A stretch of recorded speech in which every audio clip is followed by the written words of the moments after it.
Hello students, I am Sanjana Kavatagi, Assistant Professor, Department of CSE, AITM Belgavi. Let us continue with the video lectures on storage area networks. In the last video, we have seen some of the RAID levels. Let us continue with the remaining RAID levels. Now let us understand RAID 3. Okay, uh, this is RAID level 3. Okay, RAID 3 stripes data for performance and uses the parity for fault tolerance. That means what? This RAID technique is making use of striping as well as parity. Striping is used for performance and parity is used for fault tolerance. Parity information is stored on a dedicated drive so that the data can be reconstructed if a drive fails in a RAID set. Okay, for example, in a set of 5 disks, 4 are used for data and 1 for parity. Therefore, the total disk space required will be 1.25 times the size of the disk. Okay, so we shall see in the figure. RAID 3 always reads and writes complete strips of data across all the disk because the drives operate in parallel. You can see in the figure, first 4 disk drive sets are used for data, last one is used for used as a parity. The data will be striped over all these 4 and there is a parity data disk set that is there in the last row. Okay, or you can say last disk set. Okay, RAID 3 provides good performance for applications that involve large sequence of data such as data backup or video streaming. So whatever data is coming from the host, it will be distributed over all the 4 sets, first 4 sets, that is data disk, and then we will have a parity disk which is used in case of any data loss in the data disk. So this is about RAID 3. Next level is RAID 4. Similar to RAID 3, RAID 4 stripes data for high performance and uses parity for improved fault tolerance. The data will be striped across all the disks except the parity disk in the array. Parity information is stored on a dedicated disk so that the data can be rebuilt if a drive fails. Unlike RAID 3, that is RAID 3 technique or RAID 3 level, data disk in RAID 4 can be accessed independently so that specific data elements can be read or written on a single disk without reading or writing an entire stripe. In RAID 3, what used to happen? We were able to access the entire RAID set and the data used to be striped over all the data set, disk set. But in this case, data can be accessed independently for the particular data elements. So we can read particular specified data elements or we can write specific data elements onto single disk without reading or writing an entire stripe. So that is the difference from level 3 and level 4. RAID 4 provides good read throughput and reasonable write throughput.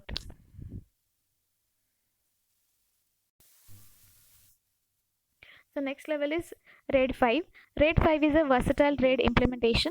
It is similar to RAID 4 because it uses striping. The drives are also independently accessible.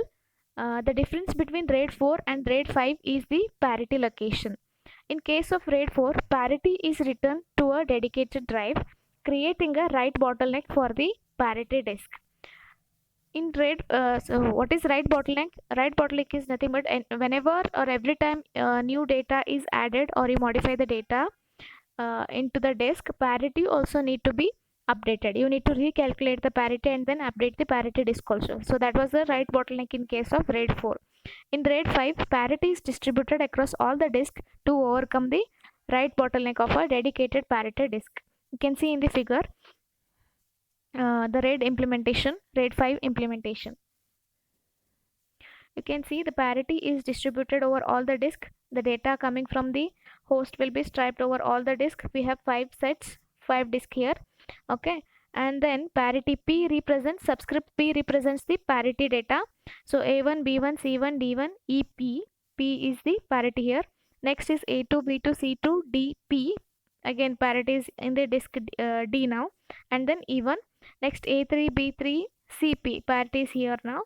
D2, E2. Next is A4, BP, that is parity, and then C3, D3 and E3. Next is AP, that is parity.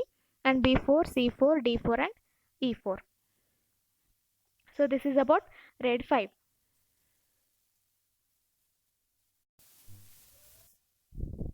RAID 5 is good for random, read intensive IO applications and preferred for messaging, data mining, medium performance media serving, and relational database management systems, that is RDBMS implementations, in which database administrator, that is DBAs, optimize the data access.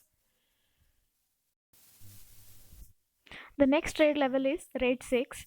RAID 6 works the same way as RAID 5, except that RAID 6 includes a second parity element to enable survival if two disk failures occur in a RAID set.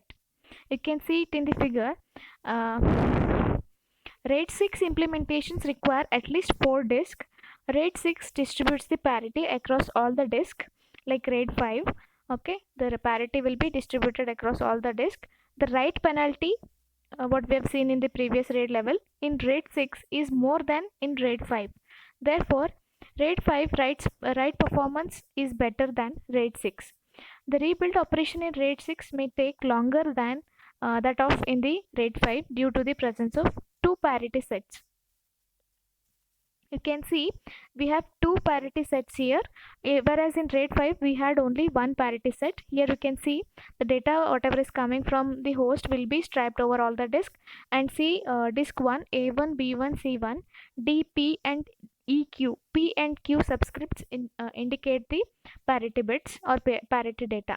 Next A2, B2, C, P, TQ and E1. Next A3, BP, CQ, D1, E2, AP, BQ, C2, D2, E3, AQ, B3, C3, D3 and EP. So this P and Q indicate the parity data. So this is about RAID 6. Now let us understand RAID impact on disk performance. When choosing a RAID type, it is important to consider its impact on the disk performance and applications IOPS. IOPS is nothing but input output operations performed per second. Okay, input output per second, that is IOPS. In both mirrored and parity RAID configurations, every write operation translates into more IO overhead for the disk, which is referred as a write penalty.